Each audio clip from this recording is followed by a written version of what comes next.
I, 24F, need advice about a situation that's making me really uncomfortable.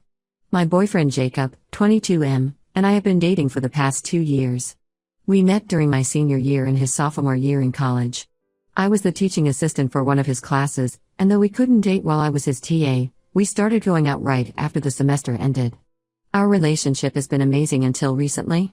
Jacob is caring, attentive, and has always made me feel secure. He was my first serious relationship after a string of bad dates, and he showed me what a healthy relationship should look like. We've talked about moving in together after he graduates next year, and everything was going according to plan until his sister's friend entered the picture. Some background about our living situations: Jacob lives with his sister Anna in their parents' house. Their parents moved to Europe last year when their dad got a job opportunity he couldn't refuse. Instead of selling the house, they left it to Anna and Jacob since both were still studying/working in the area. Anna works at a local tech company and Jacob is finishing his last year of college. I've spent a lot of time at their house and even have my own key. Anna and I used to get along fine initially. She would invite me for sister-like activities like shopping or spa days. But things started changing about 6 months ago when she met Karen at work. Karen is the same age as me, but that's where our similarities end. She's the complete opposite of me, loud, outgoing, and always the center of attention. From the first time I met her, something felt off. She has this way of making everything seem innocent while being completely inappropriate. Like how she always touches Jacob's arm or shoulder while talking to him, or how she laughs extra loud at his jokes, or how she always finds reasons to be around him. Jacob never seemed bothered by her behavior. He says that's just how Karen is with everyone, but I've watched her. She doesn't act that way with other guys. Anna started inviting Karen over more frequently, almost every weekend. She would conveniently leave them alone together while she did something else, like taking long phone calls or doing laundry. Last night, things reached a new level of weird. Jacob texted me saying Karen was staying over because she had a fight with her roommate. That wasn't the shocking part. The shocking part was that she would be sleeping in his room because apparently, Anna's room was too small for both of them. I asked about other options: the living room couch, the guest room, even the floor in Anna's room. Jacob had an excuse for everything. The couch was uncomfortable because the cushions were worn out. The guest room was being renovated after a water leak. Anna's room was too cluttered with her work-from-home setup to put a mattress on the floor. What bothers me most is how casual Jacob was about this whole arrangement. When I expressed my discomfort, he laughed it off, saying I was being silly and overprotective. He said Karen is like a sister to him, but I've seen how she looks at him when she thinks no one is watching. The more I think about it, the more suspicious everything seems. Anna has a queen-sized bed. I've slept over in her room before when Jacob was sick. There's definitely enough space for 2 people. And their living room is huge. Even if the couch is uncomfortable, they have plenty of space for an air mattress. I've also noticed other small things that I previously ignored. Like how Karen always brings Jacob's favorite snacks when she visits, or how she started watching the same shows he likes just to have something to talk about with him. Anna seems to enable all of this. She's always praising Karen in front of Jacob, talking about how smart and funny she is, how good she is at her job, how all the guys at work have crushes on her. Last week, I overheard Anna telling Jacob that he needs someone more fun and spontaneous in his life. When she saw me, she quickly changed the subject, but I know what she meant. She's been making these passive-aggressive comments about how I'm too serious and controlling. I tried talking to my best friend about this. She thinks Anna is definitely trying to set up Jacob with Karen and that the sleepover is just another part of their plan. She suggested I should confront Jacob directly, but I'm scared of coming across as the jealous, insecure girlfriend. I trust Jacob, or at least I want to trust him. We've never had any trust issues before. He's always been open about his female friends and I've never had a problem with any of them. But something about Karen just feels different. She's more calculating, more deliberate in her actions. I don't want to be the girlfriend who tells her boyfriend who he can or can't be friends with. I don't want to give Anna more reasons to think I'm controlling. But this situation feels so wrong. What kind of sister encourages her friend to sleep in her brother's room? What kind of boyfriend doesn't see how inappropriate this is? I keep wondering if I'm overreacting. Maybe I'm seeing things that aren't there. But my gut feeling has never been wrong before. Should I confront Jacob about this? Should I talk to Anna? Or should I just wait and see what happens? I don't want to ruin my relationship over this, but I also don't want to be made a fool of. Edit: I realize my post might have come across as blaming Anna too much. While I do think she's enabling this situation, my main issue is with Jacob. He's the one in a relationship with me. He's the one who should be setting boundaries. His sister might have suggested this arrangement, but he's the one who agreed to it. That's what bothers me the most. Update 1. It's been a week since my original post, and I need to share what happened because things have gotten so much worse. After reading the comments suggesting I have a serious talk with Jacob, I decided to visit him the next day. I didn't tell him I was coming because I wanted to see how things really were when I wasn't expected. When I got to his house using my key, I heard laughter coming from his room. I found Jacob and Karen sitting on his bed, playing Mario Kart. She was wearing pajama shorts and one of his college t-shirts. They both looked surprised to see me, but not guilty, almost like they didn't think they were doing anything wrong. Jacob quickly explained that he had slept on the floor the previous night while Karen took his bed. But something felt off about the whole scene. They seemed too comfortable around each other, like this wasn't the first time they'd hung out alone in his room. There were snack wrappers everywhere and empty energy drink cans suggesting they'd stayed up late gaming together. I asked to talk to Jacob privately, but Anna kept interrupting us. First, she needed Jacob's help with moving some boxes. Then she wanted his opinion on what to order for lunch. Then she suddenly remembered they had to call their parents. Every time I tried to get Jacob alone, she found some excuse to keep him busy. Eventually, Jacob went to take a shower, leaving his phone on his desk. I know what I did next was wrong, but I couldn't help myself. I checked his phone. What I found made my heart sink. There were dozens of late-night texts between him and Karen from the past few weeks. While there wasn't anything explicitly romantic, there were lots of inside jokes and flirty comments. They had a running joke about how I'm always checking up on Jacob and being overprotective. But what hurt the most was a group chat with Anna. They had been making fun of my concerns about their friendship. Karen had sent messages like, "OMG, she's so paranoid, and does she think I'm going to steal her precious boyfriend?" What's worse, Jacob had played along, sending laughing emojis and adding his own jokes about how I need to loosen up. When Jacob came back from his shower, I confronted him about the texts. Instead of apologizing, he got angry. He accused me of invading his privacy and said this was exactly why Anna thought I was too controlling. He said I was acting crazy and that if I trusted him, I wouldn't be going through his phone. I tried to explain that my concerns weren't baseless, that his behavior with Karen was inappropriate and disrespectful to our relationship. He just got more defensive and said I was trying to control who he could be friends with. When I brought up how they were mocking me in the group chat, he said they were just joking around and I was being too sensitive. The argument got heated. Anna came into the room and sided with Jacob, saying I was creating drama over nothing. She said if I was secure in my relationship, I wouldn't be threatened by Karen. That's when I lost it. I told them both that they were gaslighting me, making me feel crazy for having normal boundaries in a relationship. Jacob told me I needed to leave and cool off.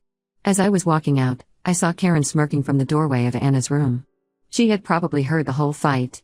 I haven't spoken to Jacob since then. He hasn't reached out either, not even to apologize or explain. Anna has been posting Instagram stories of them all hanging out together, game nights, movie marathons, even a barbecue at their house. In one of the stories, Karen was wearing Jacob's favorite hoodie, the one I gave him for his birthday last year. She was sitting next to him on the couch, both of them laughing at something on his phone. My friends think I should break up with him. They say his behavior is a form of emotional cheating, even if nothing physical has happened yet. They think Anna and Karen planned this whole thing to drive a wedge between us, and Jacob is either too blind to see it or willingly participating. Part of me still hopes there's an explanation for all this. Maybe I did overreact about the texts. Maybe I'm seeing things that aren't there. But another part of me knows that a boyfriend who respects his relationship wouldn't let his sister's friends sleep in his room, wouldn't participate in mocking his girlfriend, and wouldn't dismiss her feelings when she expresses discomfort. I don't know what to do now. Should I reach out to Jacob? Should I wait for him to contact me? Or should I just accept that this relationship is over? Am I being naive and hoping for an explanation that could make all of this okay? Edit. Thank you all for your support and advice. Many of you have asked why I stayed with Jacob after finding those texts. I guess when you're in the middle of a situation, it's harder to see how bad things really are. Reading your comments has helped me realize that I deserve better than this. Update 2. It's been 2 weeks since my last update, and I finally discovered the whole truth about Jacob, Karen, and Anna's betrayal. What I found out is even worse than what I had imagined. Last Thursday, I received a message on Instagram from Sarah, one of Anna's coworkers. She said she had been feeling guilty about knowing what was really going on and felt I deserved to know the truth.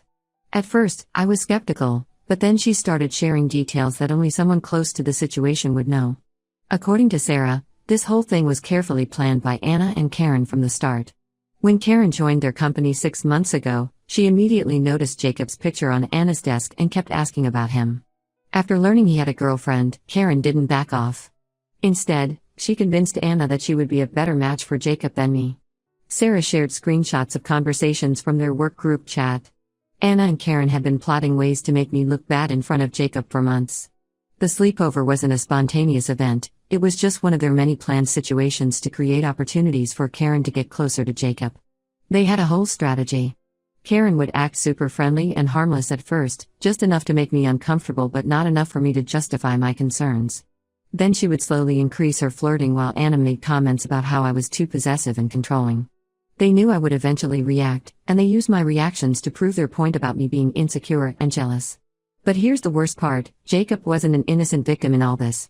Sarah revealed that Jacob had been aware of their plan for at least 2 months. She sent me pictures from a party at their office last month.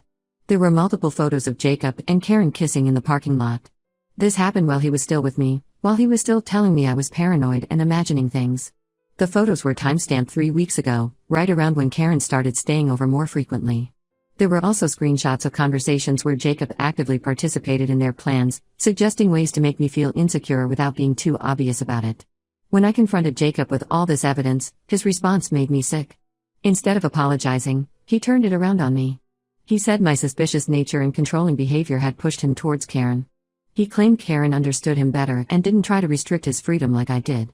He actually had the audacity to say that if I hadn't been so paranoid about their friendship, maybe he wouldn't have developed feelings for her. According to him, my constant questioning and suspicion created a self-fulfilling prophecy. He said Karen made him feel free and appreciated, while I made him feel guilty and controlled. Anna joined in the conversation, saying she had only wanted what was best for her brother. She said she had seen how unhappy Jacob was with me and thought Karen could make him happier. When I pointed out that they had manipulated and gaslighted me for months, she dismissed it as just trying to help Jacob break free from a toxic relationship. The most ironic part? Sarah told me that Karen has a history of doing this. At their previous workplace, she had done something similar with another coworker's boyfriend. Sarah only found this out recently when she mentioned Karen to a friend who worked at Karen's old company. Looking back, I feel so stupid for doubting myself. All those times I felt crazy for being suspicious, all those times I apologized for being too controlling, they were manipulating me the whole time. They made me question my own judgment while they laughed about it behind my back. I've saved all the evidence Sarah sent me, though I'm not sure what I'm going to do with it. Part of me wants to expose them all, show everyone what they did.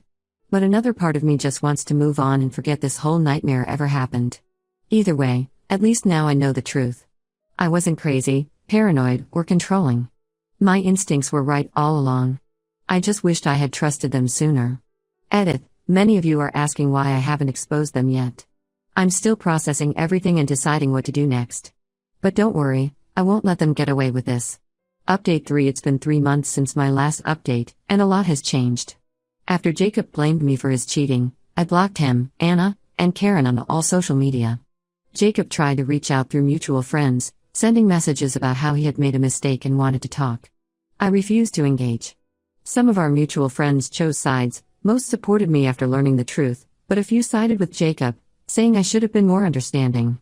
Last week, I heard some interesting news from my college friend Emma, who still works at the campus cafe where Jacob hangs out. According to her, Jacob and Karen's relationship crashed and burned spectacularly. Apparently, Karen started flirting with Jacob's best friend Tyler about a month ago. Jacob caught them making out at a party at his house, in his room, of all places. The irony of the situation wasn't lost on anyone.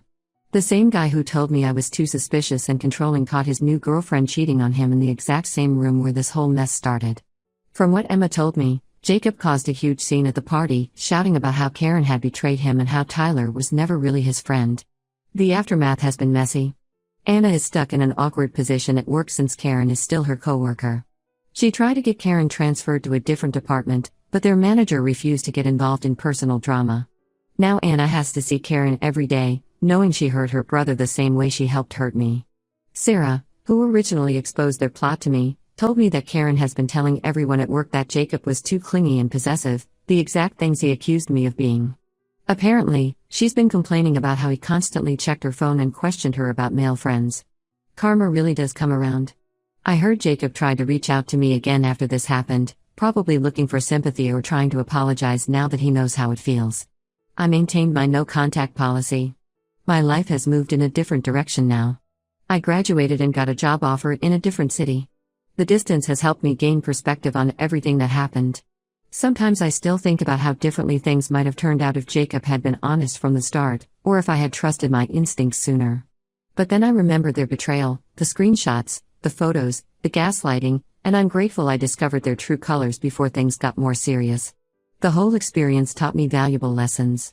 Trust your gut feelings, they're usually right. Don't let anyone make you question your sanity or judgment. And most importantly, don't waste time trying to fix a relationship with someone who doesn't respect you enough to be honest.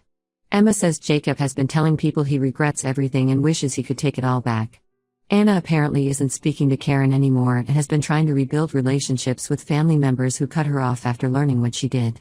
But honestly, I don't really care what any of them are doing now. Their drama isn't my problem anymore. I'm focusing on my new life, my career, and the people who stood by me through everything. Sometimes the best revenge is simply moving on and being happy without them. Edit. Thank you everyone for your support throughout this journey. Your comments helped me stay strong when I was doubting myself. To those asking, no, I haven't responded to any of Jacob's attempts to contact me, and I don't plan to.